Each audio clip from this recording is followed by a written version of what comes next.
ఈ నలుగురు మంత్రులు ఆ పూర్తి స్వేచ్ఛ ఉంటది.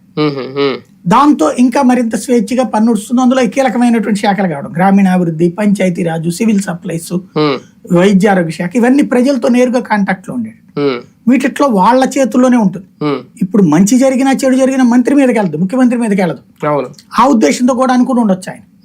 ఇప్పుడు ఆ మంత్రి సక్రమంగా చేయాలి, తేడా వస్తే ఆ మంత్రికే వస్తుంది. కానీ ఇప్పుడు చంద్రబాబు నాయుడు అంతే కదా ఆ విషయంలో కూటమి ప్రభుత్వం కాబట్టి అందుకోసం ఆ మార్క్ కూడా చూపించి ఉండొచ్చు.